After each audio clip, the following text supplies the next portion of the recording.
नमस्कार, मैं हूं आपके साथ मयंक। देखिए, आज 13 मार्च है और जंग का 14वां दिन। देखिए, जो खबरें आई पिछले 24 घंटे में, लगातार इजराइल पर हमले हो रहे हैं। ईरान की तरफ से जो है बैलिस्टिक मिसाइल्स, खुर्रमशहर 4 हो, फतेह हो, सेजिल हो, सब मिसाइल्स ने पूरे इजराइल को धुआं धुआं कर रखा है। लेकिन इस बीच आज मैं एक ऐसी खबर की चर्चा करना चाह रहा हूं जो इस पूरे जंग में एक नए एंगल को खोल रही है। और वो खबर क्या है, बड़े ध्यान से आपको समझना होगा। आपने थंब में देखा होगा, आपको आश्चर्य भी हुआ होगा। जरा ध्यान से समझिए।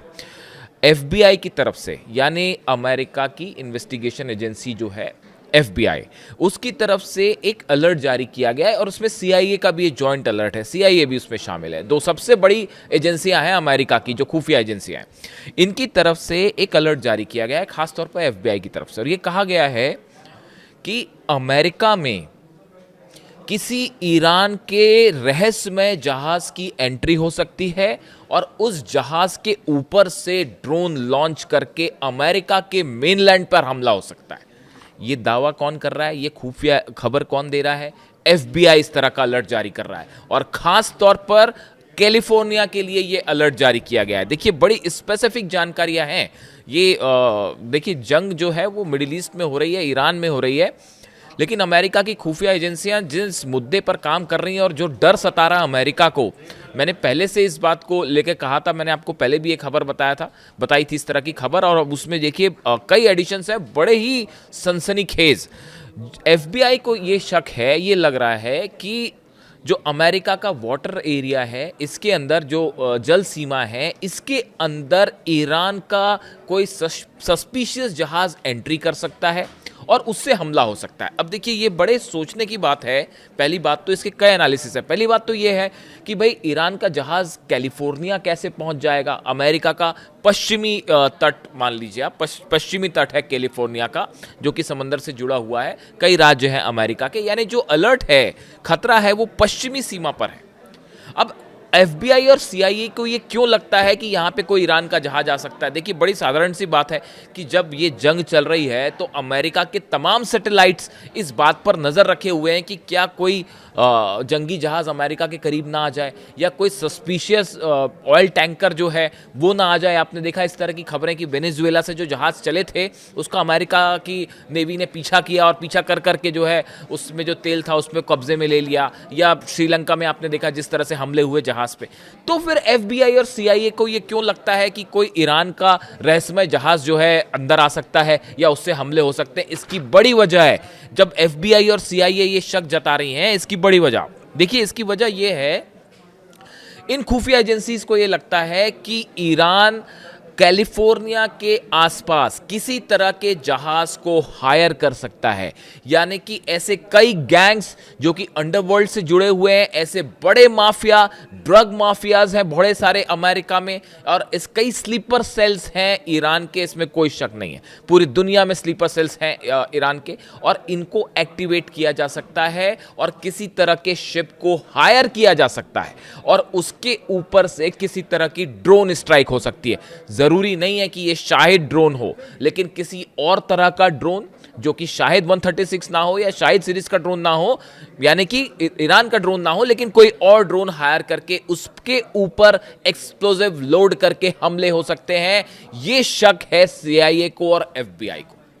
देखिए, इसमें जो और इंफॉर्मेशंस हैं, खास तौर पर उसमें यह भी कहा गया है कि जो कुछ ऑयल कैरिंग शिप्स हैं, जो कि तेल के जहाज हैं, वो किसी भी फ्लैग के हो सकते हैं। ज़रूरी नहीं कि उसमें किसी ऐसे देश का फ्लैग हो जिससे जो हॉस्टाइल है अमेरिका का, किसी भी देश का फ्लैग हो सकता है, और उससे भी ड्रोन्स जो हैं उसके ज़रिए भी हमले की कोशिश हो सकती है। इस तरह का भी शक जताया जा रहा है। देखिए, बीच में जब वेनेजुएला पर हमले हुए थे तो अमेरिका की नेवी लगातार फॉलो कर रही थी उन जहाज़ों को जो वेनेजुएला के आसपास थे, और उनको डर ये सता रहा था कि क्या इन जहाज़ों में कहीं हथियार तो नहीं है, कहीं ड्रोन्स तो नहीं है कि उड़ के टेक ऑफ करके वो हमला कर लें। इसलिए एक एक जहाज़ को अमेरिका ने फॉलो किया। अब वही चिंता फिर से सता रही है। अब ये, और तीसरा एक और एस्पेक्ट सुनिए, जो ये हमले के अलर्ट में जो अलग अलग एस्पेक्ट है उसमें, कि छोटी बोट्स को हायर करके उसके ऊपर से फिदाइन अटैक हो सकता है अमेरिका में, खास तौर पर कैलिफोर्निया के तट पे। इस तरह की आशंकाएं जताई हैं एफबीआई ने। यानी कि आप देखिए, बोट से हमले हो सकते हैं, किसी तरह के जहाज़ को हायर करके उसके ऊपर से ड्रोन स्ट्राइक हो सकती है। और इसके अलावा जो बताया गया है कि जो तेल के जहाज़ हैं उन पर खास नज़र रखी जा रही है कि उसमें कोई सस्पिशियस एक्टिविटी तो नहीं हो रही है। यानी देखिए सीआई, मैंने इसको लेकर पहले भी वीडियो बनाया था, कल ही आपको मैंने ये बात बताई थी, पिछले वीडियो में आपको मैंने बताया था कि सीआईए ने ये आशंका जाहिर की है कि ईरान के स्लीपर सेल्स पूरी दुनिया में अब ईरान के अमेरिका की एम्बेसीज को, काउंसलेट्स को, अमेरिका के अधिकारियों को, सेना को निशाना बना सकते हैं। यानी अभी ये जंग अभी तो ईरान तक चल रही है, मिडिल ईस्ट तक चल रही है, थोड़े दिनों बाद ये हो सकता है कि अलग अलग हिस्सों में आपको हमले देखने को मिले, शायद उस तरह का हमला जैसा कि ऑस्ट्रेलिया में देखने को मिला था। इसके कई कारण हैं और कई बयान हैं जिनको आप जोड़ के देख सकते हैं कि जिस तरह से ईरान की सेना ने इस बात को कहा है कि सुप्रीम लीडर को निशाना बनाया गया और ये जंग तब तक चलेगी जब तक सुप्रीम लीडर को निशाना बनाने वालों को खत्म नहीं कर दिया जाता।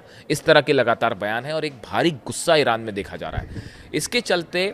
और देखिए अली लारिजानी साहब का एक जो बयान आया, जो सिक्योरिटी काउंसिल के सेक्रेटरी हैं ईरान के, डोनाल्ड ट्रंप ने धमकियां दी नए सुप्रीम लीडर मुज्तबा खामेनेई को धमकियां दी। उसके बाद जो है अली लारिजानी साहब की तरफ से भी ये बयान आया कि कहीं ट्रंप ही निशाने पर ना आ जाए।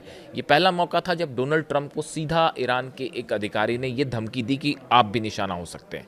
तो देखिए ये मामला जो है ये बेहद गंभीर है और इसको लेकर अमेरिका की जितनी एजेंसीज हैं उनके सबके हाथ पांव फूले हुए हैं। और आगे की खबरें आप देखिए, इसमें एक बड़ी लिस्ट तैयार की गई है अमेरिकन के द्वारा कि यूरोप में, मिडिल ईस्ट में या देश दुनिया के और कौन से ऐसे हिस्से हैं जहां पर अमेरिका के टारगेट्स को या बिल्डिंग्स को, इंफ्रास्ट्रक्चर को या अधिकारियों को निशाना बनाया जा सकता है। और इन सब जगह अलर्ट जारी कर दिया गया है और अधिकांश जगहों पर सुरक्षा के सख्त मेजर्स लेने शुरू हो गए हैं, अधिकारियों को वापस बुलाना शुरू कर दिया है। अगर आपने गौर किया हो, कल आपके पास खबर आपने देखी होगी कि पाकिस्तान के पेशावर में अमेरिका ने अपना कॉन्सुलेट जो है बंद करने का फैसला कर लिया है कि वहाँ पे कॉन्सुलेट नहीं चलेगा। कुवैत से, इराक से जो अधिकारी हैं वो सब वापस भाग रहे हैं। आधी से ज़्यादा अधिकारी लौट चुके हैं और बाकी के जो बचे हुए हैं वो भी वहाँ से भाग रहे हैं। यहाँ तक कि सेना भी काफ़ी लंबे समय थी और जिसकी ज़रूरत नहीं है उनको वहाँ से सबसे हटा दिया गया है। यानी देखिए ये खौफ जो अब अमेरिका को सता रहा है कि कहीं जो है वो घर में घुस के हमला ना हो जाए, ये एक बड़ा शॉकर होगा अमेरिका के लिए, दुनिया के लिए। ये मैसेज चला जाएगा कि ईरान ने घर में घुस के हमला कर दिया। अब ये देखिए जिस तरह से ये जंग चल रही है, जंग में ईरान की तरफ से साफ कह दिया गया है किसी तरह का कोई समझौता होने नहीं जा रहा, किसी तरह से कोई सीज फायर नहीं होने जा रहा। और इस पूरे मुद्दे में जो सबसे अहम मुद्दा है सुप्रीम लीडर को निशाना बनाना, इस पूरे मामले ने शायद किसी तरह की सीज फायर या जंग रोकने की संभावना को ही ख़त्म कर दिया है। तो अब जो अमेरिका की एजेंसीज हैं, जो एक्सपर्ट्स हैं, वो ये मान के चल रहे हैं कि ये जंग के बीच में एक नया एंगल शुरू हो सकता है, एक नए स्तर पर अमेरिका में हमले हो सकते हैं, यूरोप में हमले हो सकते हैं, पूरी दुनिया में जो है अमेरिकी ठिकानों को निशाना बनाया जा सकता है। और ये रियल थ्रेट है, यानी ये सिर्फ खुफिया जानकारियों तक बात सीमित नहीं है या एक कोई कपोल कल्पना नहीं है, ये वाकई ऐसा हो सकता है। और इसके लिए अमेरिका ने अपनी तैयारियां भी शुरू कर दी है। और अभी जो सबसे ज़्यादा ये बड़ा हैरानी वाली बात थी, जब मैं इसको पढ़ रहा था अलर्ट को, जिस तरह से ये बातें आई कि जहाज़ से अमेरिका हमला कर सकता है, तो मुझसे कई लोगों ने सवाल पूछा कि ईरान का जहाज़ कैसे पहुंच जाएगा अमेरिका। तो मैंने कई एक्सपर्ट से भी बात की, तो उसकी जो बात निकल के सामने आई वो कोई ईरान का जहाज़ नहीं आएगा, वो हायर किए जा सकते हैं। कई सारे ऐसे ग्रुप्स हैं, कई सारे स्लीपर सेल्स हैं जो काम कर रहे होते हैं, बड़े सारे माफियाज जो हैं जो काम कर रहे हैं, किसी को भी हार करके ये हमला हो सकता है। यानी कुल मिला के देखिए एक जो ईरान की सेना की तरफ से बार बार ये बात कही जा रही है। और ईरान देखिए, आप अगर आप पैटर्न देखिए हमले का, 7-8 देशों ने कोशिश कर ली है ईरान को रोकने की कि भाई किसी तरह से जो है आप सीज फायर कर दीजिए। ईरान ने इस मांग को ठुकरा दिया है और ईरान की तरफ से कहा गया कि हमारे 21 यूनिट्स में कमांडर तैनात हैं, सबके पास मिसाइल्स हैं, ड्रोन्स हैं और सब हमले कर रहे हैं। और ये जंग तब तक चलती रहेगी जब तक खामेनेई साहब के हत्यारों को पूरी तरह से सजा नहीं दे दी जाती। और इसके लिए किस किस स्तर पर जंग होगी, कैसे कैसे जंग पे स्तर पे जंग होगी और उसको रोकना कैसे अमेरिका और खुफिया एजेंसीज रोकेंगी, ये अब अमेरिका के लिए एक बड़ी चुनौती बन गया है, जो आने वाले वक्त में एक ऐसे खतरे को पैदा कर सकता है जिससे निपटना अमेरिका के लिए एक बड़ी चुनौती होगा। देखिए आपके क्या व्यूज़ हैं इसको लेकर, कमेंट करके बताइएगा। जो भी जुड़ा अपडेट होगा वो मैं अगले वीडियो में आपको बताऊंगा। Thank you so much.